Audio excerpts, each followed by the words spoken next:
믿는 사람들인 우리 그리스도인들 가운데서도 우리가 주의하지 않으면 계속해서 사탄에게 쓰임받고 사탄에게 사용된다는 거죠. 이 영적 전쟁의 첫 번째 영적 전쟁은 바로 내 혼의 영역에서, 내 내면에서 일어나는 것입니다. 왜냐하면 내 혼에 타협되어 있는 모든 방들을 통해서 이 더러운 영과 귀신들과 마귀가 들어와서 우리를 사용하고 우리를 이용해서 우리의 가족을 저주하고 우리 자신의 건강을 저주하고 우리 자신의 인생을 저주하고 우리 자신의 삶에 죽음을 가져오도록 우리 자신이 쓰임받는다는 거죠. 우리가 이제 이 영적 전쟁의 정확한 전투 장소를 알고 우리가 바르게 싸운다면 우리는 이길 수 있습니다. 그리고 승리는 보장된 것입니다.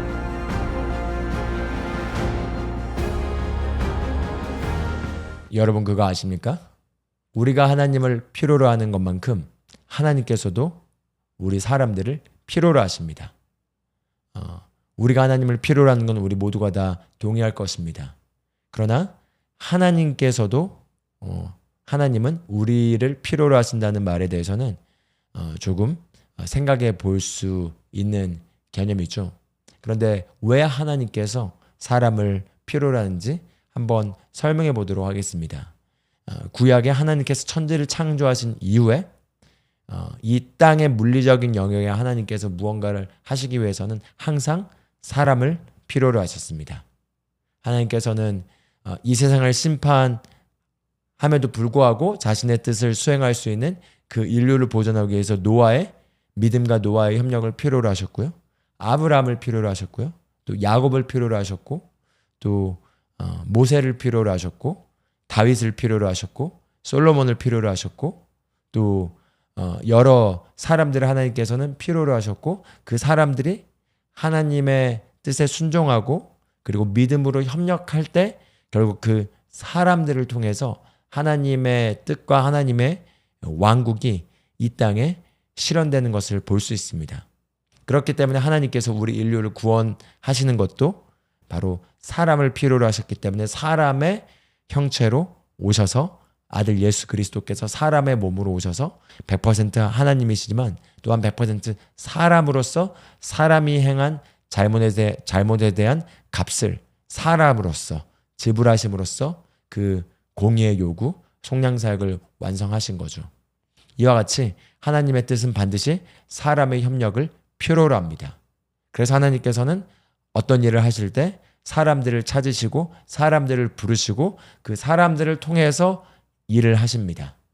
신약에서도 마찬가지로 하나님께서 유대인에게만 국한되어 있던 이 복음이 이방인에게 전파되기 위해서는 반드시 복음을 먼저 듣고 알고 있었던 유대인들 중에 누가 순종해서 이방인에게로 가야만 했습니다. 그래서 이방인에게로 유대인들이 가지 않을 때까지는 그 어떤 이방인도 예수 그리스도께서 이미 구원을 모든 민족을 위한 구원을 이루셨지만 이방인들이 복음을 듣지 못하였고 구원받지 못하였습니다. 그런데 하나님께서 베드로에게 환상 가운데 나타나셔서 이 불경건하다고 생각하는 것들을 먹으라고 얘기를 하시면서 이제 베드로가 고넬료 최초로 이방인에게 복음을 전한 사건이죠. 고넬료의 집에 가서 거기에서 복음을 전하면서 복음이 이방인에게로 퍼지게 되죠. 이것도 베드로라는 사람을 하나님이 필요로 하셨고 그 베드로가 마침내 그 음성을 무시하지 않고 순종했기 때문에 이방인을 향한 또 고넬료 집을 향한 고넬료 집안을 향한 하나님의 계획이 실천될 수가 있었습니다. 마찬가지로 바울 같은 경우도 아직 이제 사울로서 믿는 자들을 핍박하고 다닐 때 다메섹에 가는 길에 예수님께서 광명 가운데 바울에게 나타나셔서 바울에게 얘기를 하죠.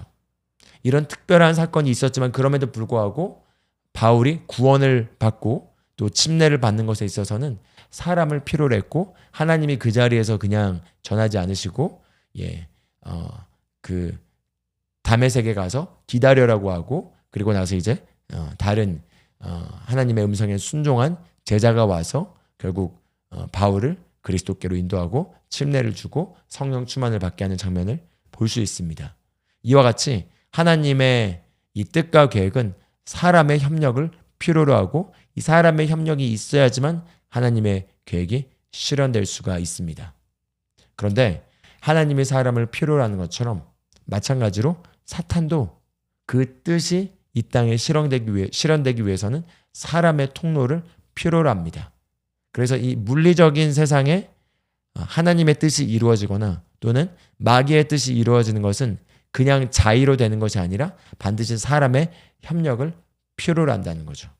그래서 우리가 하나님께서는 그리스도의 몸된 교회를 통해서 끊임없이 영혼들을 구원하고 구원받은 영혼들이 하나님의 말씀과 일치되는 생각과 일치되는 행동과 일치되는 행실을 통해서 하나님의 뜻을 확장시키지만 마귀도 마찬가지로 이 세상의 시스템을 잡고 끊임없이 사람들을 미혹하고 그들이 사단의 아젠다를 실행하도록 그들의 마음을 세뇌시키고 조종하여서 사람들을 통해서 그게 음악이든 그게 영화나 드라마든 그게 엔터테인먼트든 그게 정치적인 거든 그게 경제적인 거든 그 무수히 많은 영역에서 사탄이 그 뜻을 실행하려고 사람들을 조종하고 사람들을 사용합니다.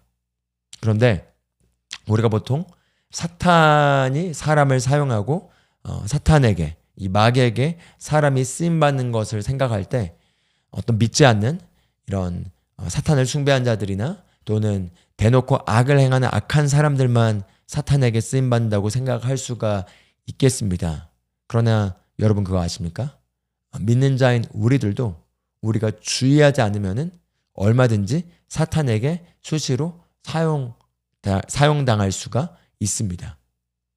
그걸 제가 한번 말씀을 가지고 보여드리길 원합니다. 사실은 많은 그리스도인들이 사탄에게 계속해서 사용되고 있고 그로 말미암아 사탄의 뜻이 실행되고 하나님의 뜻과 계획이 저지되고 생명보단 죽음이 계속 창출된 일들이 일어나고 있습니다.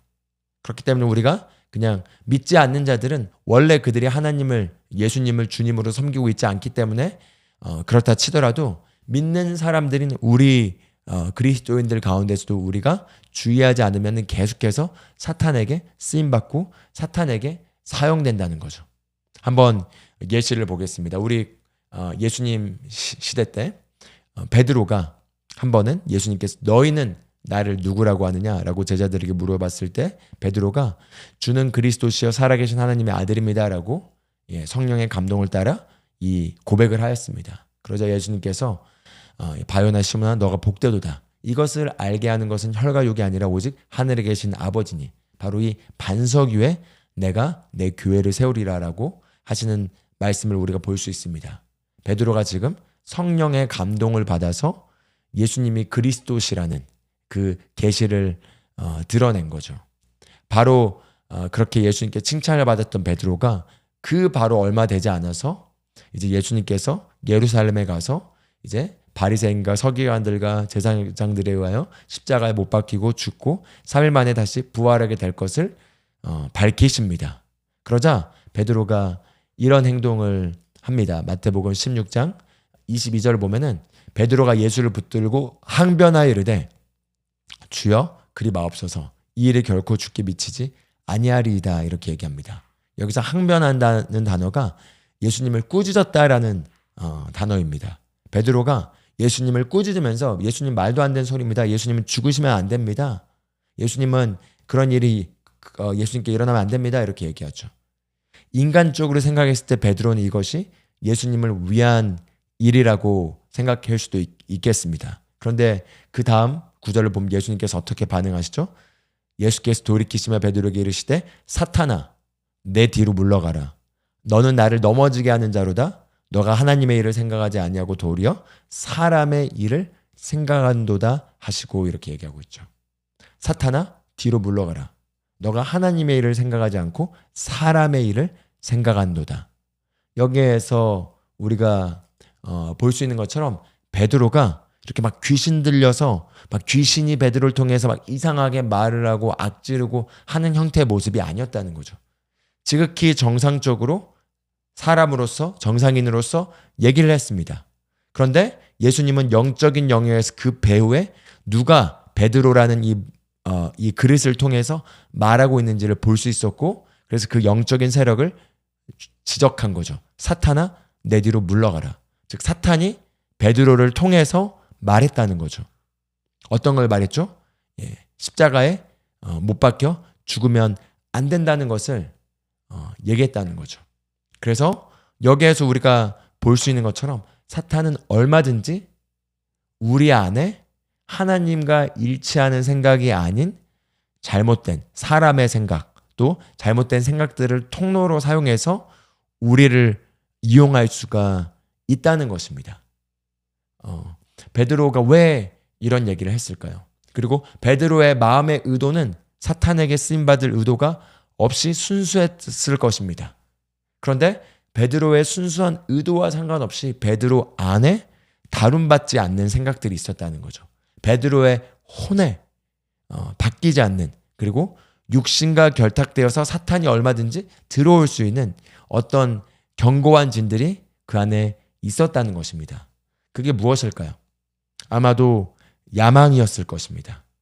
베드로가 모든 것을 버리고 예수님을 따랐죠. 그렇기 때문에 예수님께서 반드시 살아 계셔서 이 땅의 지상의 왕국에 이 그리스도의 왕국을 세워야 하지만 다윗의 왕국 안에서 다윗을 따랐던 부하들이 한 자리를 차지했던 것처럼 자기도 이 개국 공신으로서 예수 그리스도의 왕국 가운데서 아주 중요한 자리를 차지할 거라는 기대와 소망을 가지고 그리스도를 따랐기 때문에 그 안에 자기가 높여져야 하는 어떤 야망과 그리고 자기 뜻, 그리고 교만, 그리고 인간적인 생각, 이런 것들이 베드로의 보이지 않는 무의식의 영역 안에 육신과 결탁하여 자리매김하고 있었습니다. 이 야망, 자기 높임, 이 교만, 이걸 통로로 사용해서 사탄이 들어왔고, 그리고 예수님에게 무언가를 말했고, 그걸 보고 예수님께서 사탄아 내 뒤로 물러가라 라는 결박을 하셨다는 거죠. 우리가 아시다시피 가롯 유다 같은 경우도 가롯 유다 같은 경우 아예 이렇게 얘기합니다. 12 중에 하나인 가롯신이라 부르는 유다에게 사탄이 들어가니. 사탄이 들어갔다는 거죠. 근데 유다에게 사탄이 들어갔을 때 유다가 미친 사람처럼 막 행동하지 않았습니다. 정신병자처럼 행동하지 않았습니다. 유다는 유다 안으로 사탄이 들어왔고 유다가 했던 일이 무엇이죠? 예수님을 팔고 돈을 받고 예수님이 있는 위치로 그 사람들을 인도하고 하는 그런 행동들을 한 거죠. 지극히 정상인의 범주 안에서 유다는 움직였지만 무엇이 사탄에게 통로를 주어서 사탄이 유다에게 들어갈 수 있었죠? 바로 탐욕이었습니다.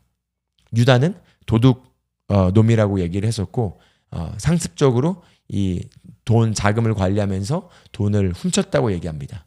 그래서 이 돈에 대한 탐욕으로 말미암아 유다는 예수님을 팔아 넘겨도 그 돈을 받고 예수님은 다시 스스로를 지킬 것이라는 생각을 했을 것입니다. 예수님은 이렇게 많은 기적들을 행하시는데 내가 판다 하더라도 예수님은 스스로 거기에서 나오실 거야. 이런 생각을 가지고 돈에 눈이 멀어서 예수님을 판 거죠. 근데 성경은 거기에 대해서 얘기하길 사탄이 유다에게로 들어갔다고 얘기합니다. 어떻게 사탄이 이렇게 베드로나 유다 안으로 들어가서 그들을 통로로 사용할 수가 있었죠? 바로 그들 안에 바뀌지 않는 하나님의 말씀과 성품과 일치하지 않는 그런 육신과 결탁된 생각들이 그 잠재의식 속에 자리매김하고 있었기 때문에 그 통로를 통해서 사탄이 그들을 사용한 것입니다. 그래서 우리도 조심하지 않으면 우리의 혼의 영역에서 우리가 인지하지 못하는 그 무의식의 체계 가운데 있는 많은 집들이 있습니다. 견고한 진이라고도 표현할 수 있는 그 많은 생각의 체계들이 있습니다. 생각의 시스템들이 있다는 거죠. 그 많은 생각의 시스템, 생각의 방들 가운데 육신과 결탁에서 육신에서 나와 있는 육신에서 비롯한 그 모든 집들은 사탄이 언제든지 들어와서 우리를 사용할 수가 있다는 거죠. 육신과 결탁된 집이라 함은 바로 교만과 자기 높임과 이기심과 이 죄에 비롯되어 있는 그 여러 집들이 바로 사탄의 통로가 될 수 있다는 것이고요. 하나님의 말씀과 일치하지 않는 모든 사상 체계들은 언제든지 사탄에게 쓰임받을 수 있다는 것입니다. 베드로가 여기 예수님에 대해서 나쁜 생각을 한 게 아닙니다. 그냥 선한 의도로 얘기했을 수 있겠습니다. 아니 나도 좋은 자리를 차지하고 또 예수님도 사셔야지. 예수님이 죽는 게 좋은 건 아니잖아. 이런 인간적인 생각일 수 있었죠. 그런데 그 인간적인 생각이 하나님의 생각과 다를 때 그 인간적인 생각이 사탄에게 문을 열어주는 통로가 된다는 것입니다. 그래서 교회 안에서도 너무나 많은 그리스도인들이 인간적으로 생각하고 인간적으로 계산해서 본인도 모르게 사탄의 통로가 되고 사탄의 통로가 되어서 교회에 분란을 일으키고 문제를 일으키고 교회를 파괴시키는 일들이 너무나 많이 있습니다. 그게 실제로는 내가 하는 것 같지만 그게 아니라 내 안에 있는 내가 허락한 인간적인 생각의 통로를 사용해서 사탄이 믿는 자들을 파괴하고 하나님이 값주고 예수 그리스도의 피값 주고 사신 교회를 파괴하는데 쓰임받는 통로가 돼버린다는 거죠. 그렇기 때문에 우리가 조심해야 되고 그리고 우리가 사탄에게 틈을 주지 않도록 해야 됩니다. 그래서 에베소서 4장 27절에서도 마귀에게 틈을 주지 말라고 얘기하고 있죠. 마귀에게 틈을 주지 말라고 얘기한 이유는 우리가 틈을 줄 경우 마귀에게 이용당할 수 있기 때문에 이 얘기를 하는 것입니다. 그리고 이건 안 믿는 자들에게 쓴 편지가 아니라 믿는 자들인 에베소 교회에게 지금 하고 있는 얘기인 거죠. 마귀에게 틈을 주지 말라. 그런데 그 전 문맥을 보면은 화를 내지 말고 화를 내더라도 해가 지도록 화를 품지 말라 이렇게 얘기하고 있습니다. 바꿔 말하면 화를 내는 것은 직접적으로 마귀에게 문을 여는 통로가 될 수 있다는 거죠. 그래서 화, 분노 이것을 매우 조심해야 됩니다. 화, 분노 배후에는 우리가 화를 내고 분노를 하게 될 때마다 우리가 마귀에게 문을 열어주고 그리고 마귀가 거할 수 있는 집을 주는 것입니다. 그렇기 때문에 내가 만약에 주체할 수 없는 화가 자주 나오고 분노가 자주 나온다면은 그건 많은 경우 여러분이 아니라 여러분 배후에서 여러분의 그 화를 내게 하도록 만드는 그 혼의 생각의 방을 통해서 자리 잡고 있는 그 분노의 영, 또 더러운 영들이 자리매김한 경우가 굉장히 많습니다. 그래서 그렇기 때문에 베드로전서 5장 8절에 이렇게 얘기합니다. 근신하라, 깨어라. 너희 대적 마귀가 우는 사자같이 두루다니며 삼킬 자를 찾나니 이렇게 얘기하고 있죠. 그래서 우리가 눈에 보이는 육안의 영역에서 싸우는 전투가 아니라 눈에 보이지 않는 영적인 영역에서 싸우는 전투이기 때문에 우리가 영적 전쟁이라는 얘기를 하죠. 즉 영적 전쟁이란 눈에 보이는 이 물리적인 현상을 막 어떻게 싸우고 다루는 것이 아니라 눈에 보이지 않는 영적 영역에서 우리가 원수를 결박하고 그리고 원수를 대항하여 우리가 씨름하여 싸우고 믿음의 선한 싸움을 싸우고 이기는 것이 영적 전쟁이라고 할 수가 있겠습니다. 그런데 이 영적 전쟁의 첫 번째 영적 전쟁은 바로 내 혼의 영역에서 내 내면에서 일어나는 것입니다. 왜냐하면 내 혼에 타협되어 있는 모든 방들을 통해서 이 더러운 영과 귀신들과 마귀가 들어와서 우리를 사용하고 우리를 이용해서 우리의 가족을 저주하고 우리 자신의 건강을 저주하고 우리 자신의 인생을 저주하고 우리 자신의 삶에 죽음을 가져오도록 우리 자신이 쓰임받는다는 거죠. 여러분 어떤 사람이 이렇게 점 치러 가서 어떤 점을 치러 간 사람한테 이 사람을 저주해달라. 그리고 나의 미래를 이렇게 해주고 해달라 이렇게 하는 걸 생각해 볼 수 있죠. 그런 우상 숭배와 그런 그 마귀적인 일을 하는 거, 점치는 거 이건 성경에서 직접적으로 육신의 일이라고 나옵니다.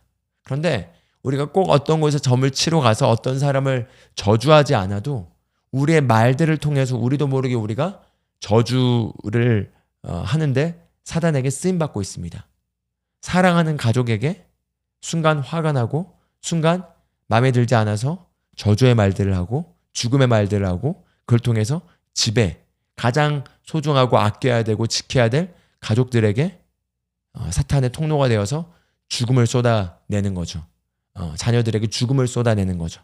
배우자에게 죽음을 쏟아내는 거죠. 또 나의 몸의 건강에 죽음을 쏟아내는 거죠. 그렇기 때문에 진정한 전투는 바로 우리의 혼의 영역에서 일어납니다.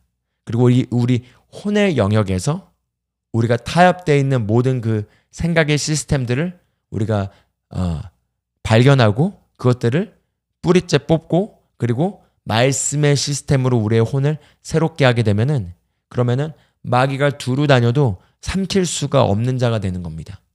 들어올 수 있는 방이 없는 거죠. 들어올 수 있는 그 접근할 수 있는 문들이 하나도 열려 있지가 않는 것입니다.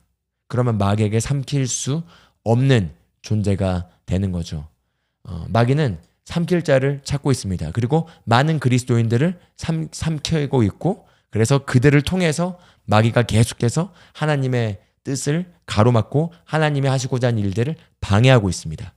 그렇기 때문에 고린도후서 10장 3절부터 6절까지 내용을 좀 같이 한번 보길 원합니다. 여기 보면은 우리가 육신으로 행하나 육신을 따라 싸우지 아니하노니 이렇게 얘기하고 있죠. 여러분, 우리가 마주치는 모든 이 상황들, 바깥의 상황들, 또 내 내면의 상황들, 결국 그 바깥에 일어나고 있는 모든 안 좋은 일들이나 도전들이나 한계들이나 장벽들이나 그 모든 거에는 배후에 우리가 다뤄야 될 싸움이 있습니다. 그래서 육신을 따라 싸우지 아니한다는 거죠. 만약에 자녀가 문제를 일으킬 경우 육신을 따라 자녀와 싸우는 게 아니라는 것입니다. 만약에 배우자가 문제를 일으킬 경우 육신을 따라 배우자와 싸우는 게 아니라는 것입니다. 만약에 부모와 자녀와의 관계에서 우리 부모님의 관계에서 만약에 문제가 있을 경우 육신을 따라 싸우는 것이 아니라는 것입니다.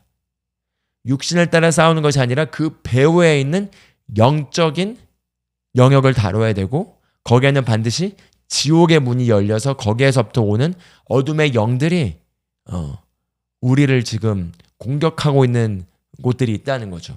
그리고 거기에 있어서 첫 번째 전투 장소가 바로 우리의 혼입니다. 우리의 혼의 영역에서 우리가 그것들을 받아들이고 육신으로 반응해서 우리가 죄로 반응하고 화로 반응하고 두려움으로 반응하고 의심으로 반응하게 될 경우 이제 통로가 열리고 그 통로를 통해서 마귀가 들어와서 우리를 사용해서 죽음의 씨앗을 뿌리게 하거나 하나님의 씨앗을 죽이거나 하는 일들을 한다는 거죠. 그래서 우리가 눈에 보이는 현상을 다루려고 애쓰는 것이 아니라 하나님의 강력한 능력을 사용해서 우리가 영적인 영역을 다루고 그리고 우리 혼을 새롭게 하는데 우리 혼을 구원하는데 우리가 그 에너지를 기울여야겠습니다. 그래서 여기 보시면 4절에 이렇게 얘기하죠. 우리의 싸우는 무기는 육신에 속한 것이 아니요 오직 어떤 견고한 진도 무너뜨리는 하나님의 능력이라 이렇게 얘기하고 있죠. 모든 견고한 어떤 견고한 진도 무너뜨리는 하나님의 능력으로 우리가 이 싸움을 싸운다는 거죠. 그런데 견고한 진이 무엇을 얘기하죠? 견고한 진은 바깥에 있는 상황을 얘기하는 것이 아니라 바깥에 있는 상황을 바라보고 있는 우리 안에 해석, 우리 내면 안에 있는 그 장벽들, 우리 내면 안에 있는 설치되어 있는 그 인식들이 바로 견고한 진입니다. 만약에 우리가 과거부터 계속해서 어떤 특정 영역에서 실패를 경험했다면 내 삶에 지금 나타나고 있는 실패를 인식하는 내 내면 안에 있는 과거부터 계속해서 실패해서 나는 이런 자야라고 하는 이 혼에 바로 그 견고하게 만들어져 있는 그 성이 바로 우리가 파괴시켜야 될 적들이라는 거죠. 그래서 그게 건강에 대한 견고한 진일 수도 있겠습니다. 그게 가족 구성원에 대한 나의 인식의 견고한 진일 수도 있겠습니다. 그게 나 자신을 바라본 나의 자아상에 있어서 과거부터 경험해왔던 그 모습에 기반한 견고한 진일 수도 있겠습니다. 그게 재정에 대한 견고한 진일 수도 있겠습니다. 그게 어느 영역이든지 우리가 우리 안에 말씀으로 새로워지지 않는 모든 그 사상 체계는 견고한 진이고 이 견고한 진을 통해서 마귀가 들어와서 하나님의 말씀을 죽이고 그리고 우리가 계속해서 죽음의 씨앗을 뿌리도록 우리를 조종한다는 거죠. 그래서 우리가 이제 이 영적 전쟁의 정확한 전투 장소를 알고 우리가 바르게 싸운다면은 우리는 이길 수 있습니다. 그리고 승리는 보장된 것입니다. 그래서 5절 보면은 모든 이론을 무너뜨리고 하나님을 아는 것을 대적하여 높아진 것을 다 무너뜨리고 모든 생각을 사로잡아 그리스도에게 복종하게 하니 이렇게 얘기하고 있습니다. 하나님을 아는 것을 대적하여 높아진 모든 것을 다 무너뜨리고 모든 생각을 사로잡아 그리스도께 복종케 하노니. 즉 모든 생각을 사로잡아서 그리스도께 복종케 한다는 것은 내게서부터 나오는 모든 생각이 그리스도와 일치하는, 하나님의 말씀과 일치하는 생각이라는 거죠. 그것과 일치하지 않는 모든 불복종하는 생각들을 잡아서 복종케 하는 것이 우리가 싸워야 될 싸움이고, 그것들이 다 복종케 될 때 사탄은, 마귀는 우리에게서 틈을 찾을 수가 없고 공간을 찾을 수가 없고, 그래서 우리를 사용할 수가 없게 되는 것입니다. 그래서 그렇게 우리가 이 싸움을 분명하게 대상을 정하고, 그리고 거기에 맞춰서 우리가 싸울 때, 그때 이렇게 얘기합니다. 너희의 복종이 온전하게 될 때 모든 복종하지 않는 것을 버리려고 준비하는 중에 있노라, 이렇게 얘기하고 있습니다. 복종이 온전하게 될 때 모든 복종하지 않는 것을 버리려고 준비한 중에 있노라. 즉 지금 내 삶의 현실에 나타나고 있는 어떤 모습들, 반항하고 있는 상황들, 그게 몸의 상태일 수도 있겠습니다.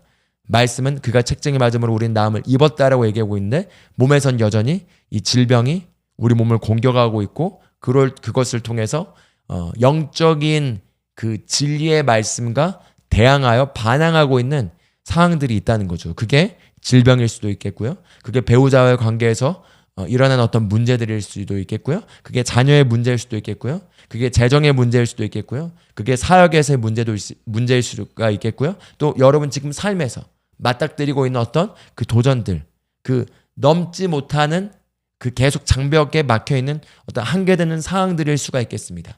그것들이 불복종하고 있는, 반항하고 있는 상황들인데, 이 반항하고 있는 이 상황들은 결국은 응징당하게 돼 있다는 거죠. 불복종하고 있는 모든 것들은 결국 벌을 받고 복종케 되게 돼 있는데, 언제 그 일이 일어난다는 거죠? 바로 우리 안에서 모든 우리의 복종이 온전케 될 때. 여기서 우리의 복종이 온전케 된다는 것은 우리의 혼이 말씀으로 완전히 새로워져서 우리의 의식체계뿐만 아니라 우리의 무의식의 영역에 있는 모든 잠재의식의 프로그램들이, 잠재의식의 그 시스템들이, 그 잠재의식에 있는 기본 설정값들이 하나님의 말씀으로 대체되게 돼서 경관진들이 제거되게 되고, 그리고 말씀이 그 안에 견고하게 자리매김하게 되면은 복종이 온전하게 이루어진다는 거죠. 그래서 이렇게 복종이 온전하게 이루어져서 내면의 그림이 바뀌고, 그리고 믿음으로 바라보고, 그리고 우리가 다르게 반응하고 다르게 행동할 때, 그때 불복종하는 모든 것들은 처벌받고 복종케 되어 있습니다. 그래서 베드로전서 5장 9절과 야고보서 4장 7절은 이 마귀가 행하는 공격에 대해서 이렇게 얘기합니다. 너희는 믿음을 굳건하게 하여 그를 대적하라. 그를 대적하라는 거죠. 마귀를 대적하라는 것입니다. 마귀를 허락하고 허용하고 인내해 주지 말고 마귀를 대적하라, 이렇게 얘기합니다. 야고보서 4장 7절도 이렇게 얘기합니다. 하나님께 복종할지어다 마귀를 대적하라. 그리하면 너희를 피하리라, 이렇게 얘기하고 있습니다. 마귀를 대적하라, 그럼 너희를 피하리라, 이렇게 얘기하고 있는데, 그럼 우리가 어떻게 마귀를 대적할 수 있을까요? 마귀를 대적하는 건 그냥 기도하면서 예수 그리스도 이름으로 마귀야 내가 너를 대적한다 라고 단순하게만 해서 되는 것이 아닙니다. 마귀를 대적하기 위해서 마귀가 내 안에서 사용할 수 있는, 들어올 수 있는 그 문들을 내가 다 닫을 때 마귀가 대적되게 됩니다. 마귀가 들어올 수 있는 접근 권한을 잃어버리고 그의 영향력을 행사할 수 있는 그 영향권을 잃어버리게 되는 것입니다. 그게 바로 우리가 참된 의미로서 마귀를 대적하는 거라는 거죠. 우리가 방금 고린도후서 10장 3절에서 5절, 6절까지 읽었던 것이 바로 마귀를 대적하는 방법이라는 거죠. 그냥 추상적인 것이 아니고 입으로 그냥 마귀를 너를 대적한다가 아니라 실제적으로 우리의 혼 안에 육신과 결탁되어 만들어져 있는 그 견고한 진리들을 발견하고 그것들을 제거해서, 그래서 우리의 혼이 새롭게 될 때, 그때 마귀가 들어올 수 있는 문들이 닫혀 있기 때문에 마귀가 접근 권한을 상실하게 되는 거고, 그게 바로 우리가 마귀를 대적하라는 것이라는 거죠. 그래서 제가 한 7가지 정도로 마귀를 대적하고 우리의 혼을 이렇게 새롭게 해서 영적 전쟁에서 이길 수 있는, 그래서 우리의 혼의 영역에서 우리가 승리할 수 있는 그 7가지 단계를 준비했습니다. 근데 그 내용을 보기 전에 먼저 이 말씀을 잠깐 보길 원합니다. 그래서 야고보서 1장 21절을 보면 이렇게 얘기합니다. 모든 더러운 것과 넘치는 악을 내버리고 너희 영혼을 능히 구원할 바 마음에 심어진 말씀을 온유함으로 받으라, 이렇게 얘기하고 있습니다. 우리 개역개적 성경은 영, 혼, 육이 이렇게 분명하게 구분돼서 적혀있지 않고 그냥 이렇게 섞여 있습니다. 여기도 보면은 너희 영혼을 능히 구원할 바 마음에 심어진 말씀을 온유함으로 받으라, 이렇게 나와 있죠. 그런데 어원을 보면은 여기 영혼이란 단어는 혼이라는 단어로 번역이 돼야 됩니다. 그래서 사람을 성경은 영과 혼과 몸으로 구분하고 있는데, 우리가 예수님을 믿고 거듭났을 때 우리의 몸이 거듭난 것도 아니고 우리의 혼이 거듭난 것도 아니고 바로 우리의 영이 거듭나게 되었습니다. 예수님께서도 육으로 난 건 육이요 영으로 난 건 영이니라, 이렇게 얘기하죠. 즉 성령님으로 말미암아 우리의 영이 다시 태어나게 되었고, 우리 영이 거듭나게 됨으로써 우리의 영은 완전한 구원을 받았습니다. 그래서 영은 구원을 받았다는 거죠. 그런데 우리의 혼은 어떻게 된 거죠? 혼은 구원을 받았을까요? 우리가 예수님을 믿고 거듭났을 때 우리의 혼은 전혀 구원받지 않았습니다. 그래서 성경에 말한 것처럼 너의 혼을 능히 구원할 바 마음에 심어진 말씀을 온유함으로 받으라, 이렇게 얘기하고 있죠. 즉 우리 마음에 심겨진 말씀을 우리가 받을 때 그 말씀이 우리의 혼을 구원해 나간다는 것입니다. 그래서 우리의 혼이라고 했을 때 그 의식 넘어서 있는 잠재의식 안에 있는 모든 혼의 그 시스템들이 하나님의 말씀으로 바뀌고 대체될 때 혼의 구원이 이루어져 가는 것입니다.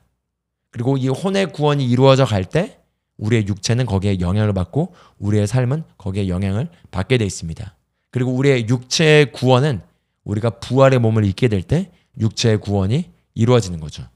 그래서 영은 우리가 구원받았고 혼은 우리가 구원해 나가는 과정에 있고 육체는 우리가 부활의 몸을 입을 때 그때 구원될 것입니다.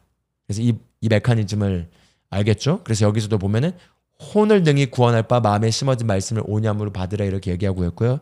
베드로전서 1장 9절에서도 믿음의 결국, 여기서 믿음의 끝은 곧 영혼의 구원을 받음이라, 이렇게 얘기하고 있습니다. 근데 여기서도 영혼이란 단어가 혼이란 단어가 정확한 번역입니다. 즉 믿음의 끝은 곧 혼의 구원을 받음이라, 이렇게 얘기하고 있죠. 우리가 믿음을 발휘하고 믿음을 사용해서 믿음이 증가하는 궁극적인 목적은 그 믿음을 사용함으로써 우리의 혼 안에 있는 시스템이 우리가 믿는 것과 완전히 일치하게 바뀌어서 더 이상 우리가 믿으려고 애쓰는 것이 아니라 그런 존재로, 그것을 아는 존재로, 그것을 기능하고 하나 된 존재로 우리 안에 혼이 바뀌는 것이 바로 우리의 목표이고, 믿음의 끝은 결국 혼의 구원을 받음이라, 이렇게 얘기를 하고 있습니다. 그리고 베드로전서 1장 22절을 보면 이렇게 얘기합니다. 너희가 진리를 순종함으로 너희 영혼을 깨끗하게 하여, 여기서 이 영혼이라는 단어도 혼이라는 단어로 번역이 돼야 됩니다. 그래서 여기 진리를 순종함으로 너희의 혼을 깨끗하게 하여 거짓없이 형제를 사랑하기에 이르렀으니 마음으로 뜨겁게 서로 사랑하라, 이렇게 얘기하고 있습니다. 여기서 우리의 혼이 깨끗하게 된 데 있어서 중요한 요소를 얘기하는데, 진리의 순종함으로, 우리가 진리의 순종함으로 우리의 혼이 깨끗하게 된다는 거죠.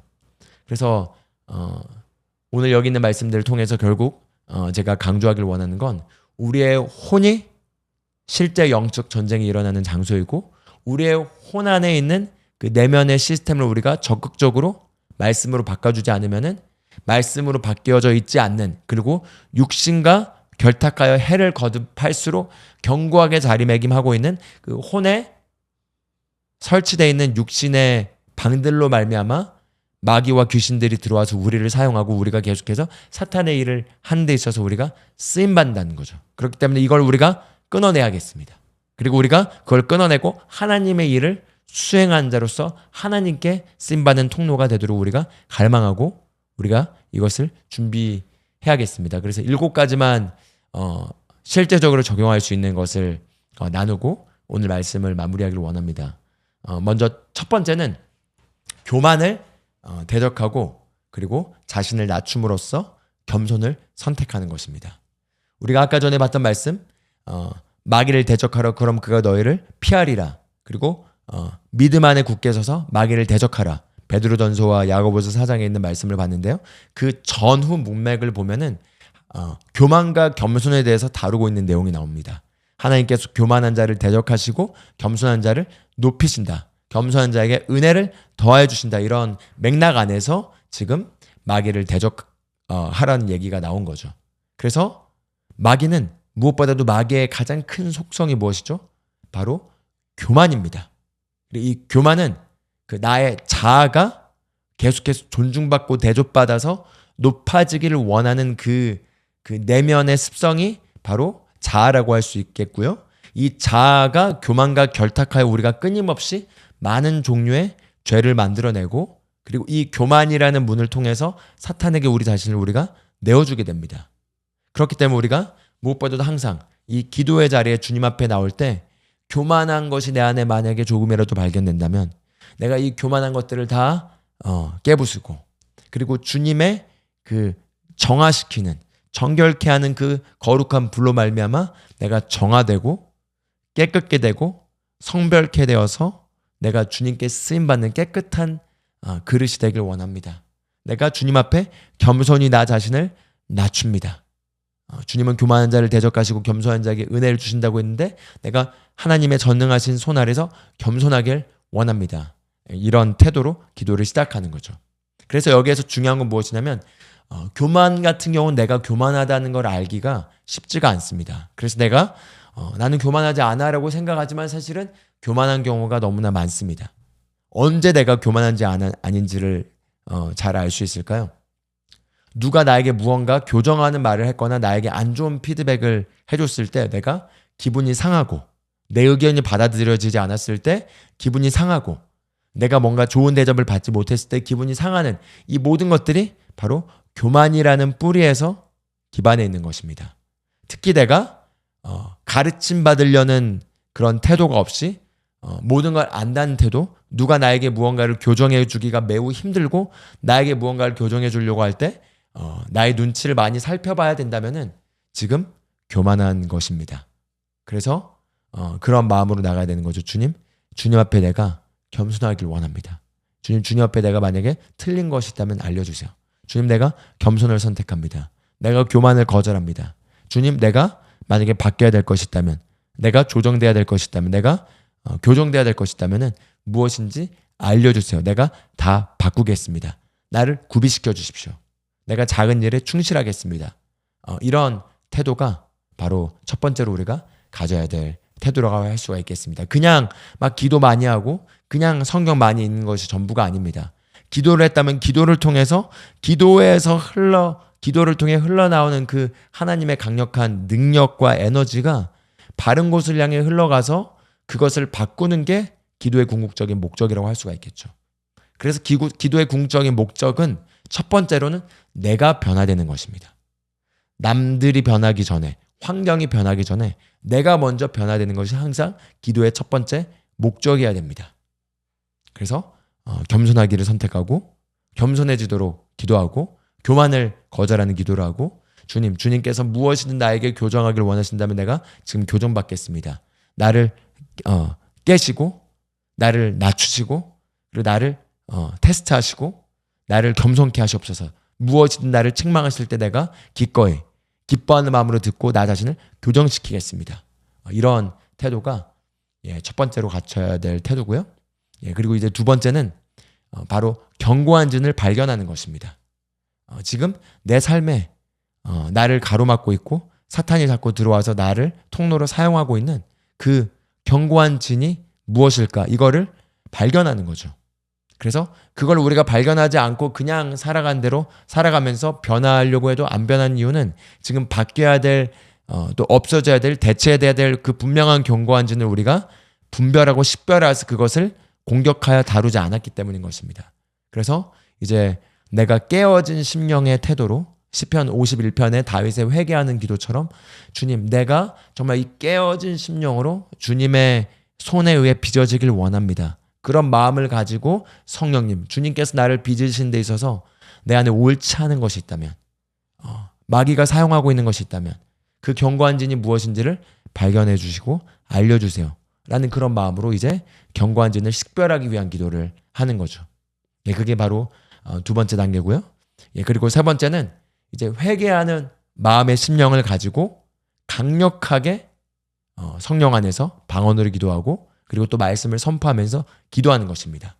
이게 세 번째 단계입니다. 첫 번째는 우리의 태도를 교정하는 거고요.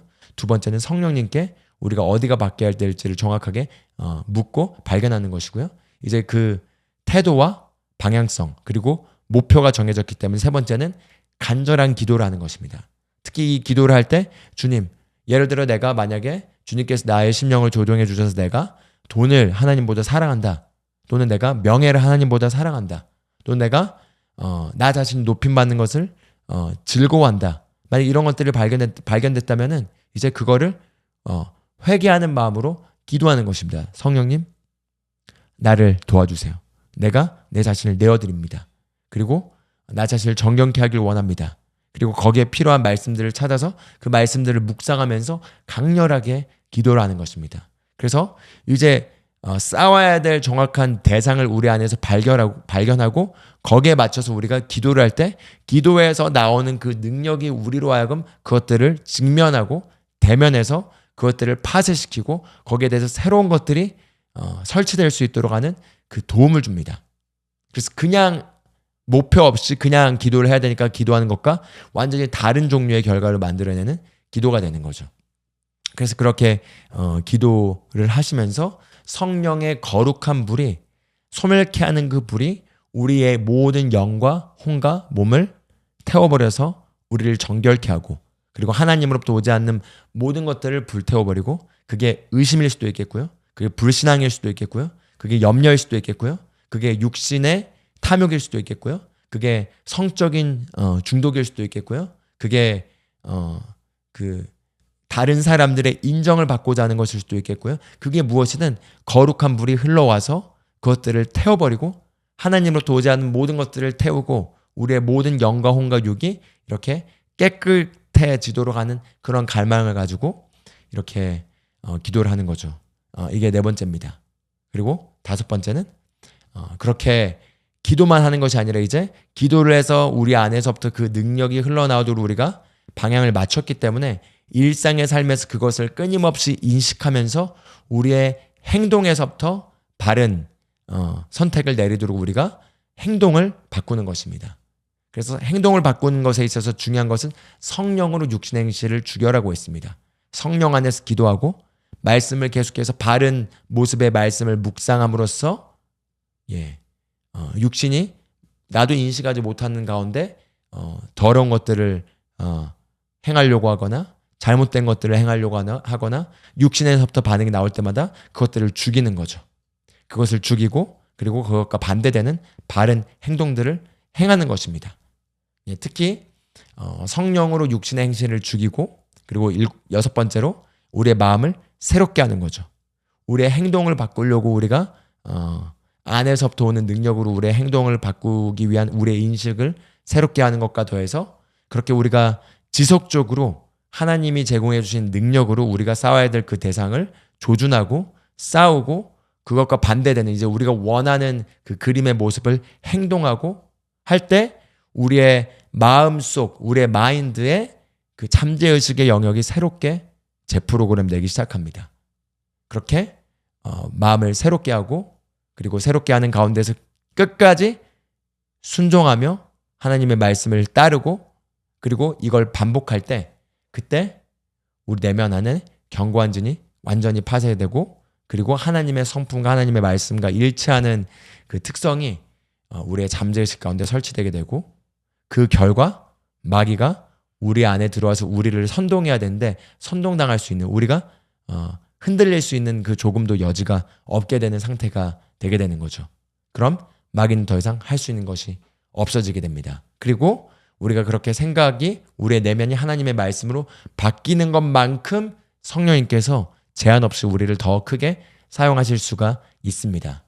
그러므로 언제 내가 하나님께 쓰임받고 언제 내 삶이 변화될까요? 라고 질문이 있는 분들은 바로 오늘 내용을 기억하시면서 내 내면의 견고한 진이 부서지고 내 내면 안에, 내 심령 안에, 내 잠재의식 가운데 하나님의 말씀으로 모든 것이 설치돼서 사탄이 더 이상 나를 흔들거나 나를 무너뜨릴 수 있는 그 공간이 완전히 사라지는 그런 상태가 될 때 그만큼 내 삶은 변화되고 하나님께서 역사하시고 나를 사용하신다. 이거를 인식하고 기억하시면 좋겠습니다.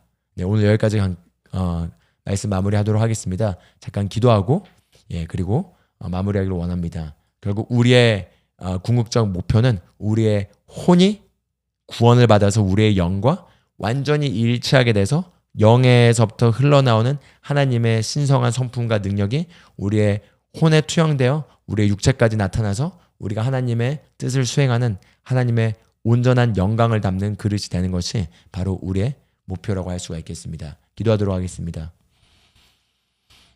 하나님 아버지 감사합니다. 우리가 우리 자신을 하나님께 내어드립니다. 우리를 깨끗게 하고 거룩하게 구별하신 당신의 보혈의 능력과 당신의 성령님으로 말미암아 감사합니다.